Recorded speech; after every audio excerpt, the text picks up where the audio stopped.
हमारे द्वारा आपके द्वारा बोले गए अक्षर, हमारे द्वारा आपके द्वारा बोले गए शब्द कभी समाप्त नहीं होते, वो घूम के हमारे पास आते हैं। आप किसी को बंद कमरे में एक ताला लगाओ, एक कमरा बंद करो, 2 कमरा बंद करो, 3 कमरा बंद करो, 4 कमरे बंद करके अकेले कमरे के अंदर आप किसी की निंदा कर कर देखो, जिसकी निंदा करिए उस तक वो बात पहुंच ही जाती है। अब लोग कहेंगे हमने तो अकेले में की थी, ये बात उसके तक पहुंच कैसे गई? क्योंकि हमारे शरीर की वाइब्रेशन, हमारे शरीर की तरंगे हमारी बात को ले जाकर वहां तक छोड़ देती है जिसके लिए हमने कहा है।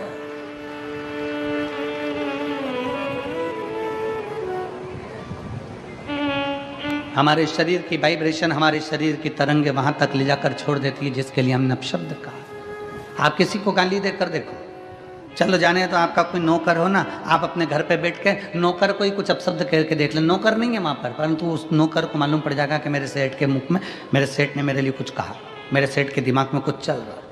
हमारी वाइब्रेशन बता देती है, हमारी तरंगे बता देती है।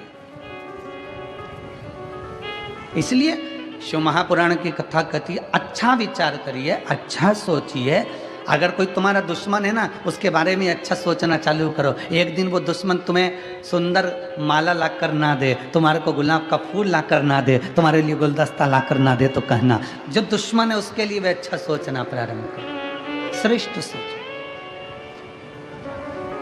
बहू सास की दुश्मन नहीं है, सास बहू की दुश्मन नहीं है।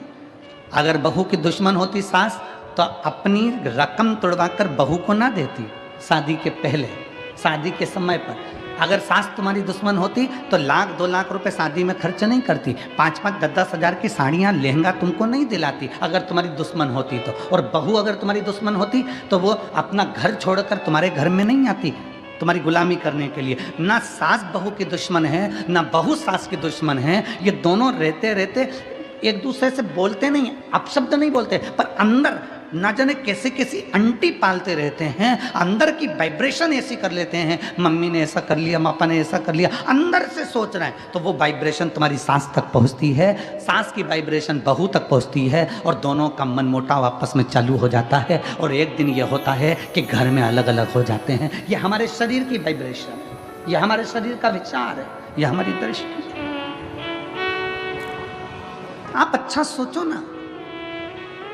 एक स्त्री, एक पत्नी रोज पति पर शंका करती है, रोज प्रतिदिन शंका करेगी, मन में शंका भरा गई है तो शंका करती रहेगी, शंका करती रहेगी, शंका करती रहेगी, शंका करती रहेगी। आखिर में पति को मालूम पड़ जाएगा कि ये शंका कर रही है। पति शंका करेगा तो मालूम पड़ जाएगा कि पत्नी शंका कर रही है। ये हमारी वाइब्रेशन है हमारे शरीर की जो वहां तक पहुंचा दी। ये हमारे शरीर की वाइब्रेशन है जो वहां तक पहुंच रही है। शिव पुराण कहती है अच्छा सोच। जब हम भगवान का नाम जाप करते हैं तो वो मंत्र टूटता है जब आपस में टकरा कर। तो जितने शिव भक्त यहाँ बैठ कर कथा कर तत्व ग्रहण कर रहे हैं, लाखों शिव भक्त भगवान शंकर की कथा सुन रहे हैं। कोई टीवी के माध्यम से, कोई मोबाइल के माध्यम से कथा सुन रहा है, और जब वो भी मंत्र का जाप करता है तो उसकी वाइब्रेशन उस तक पहुंचती है और उन सब का कल्याण हो जाता है, जो चाहे टीवी पे सुने चाहे मोबाइल पर सुने।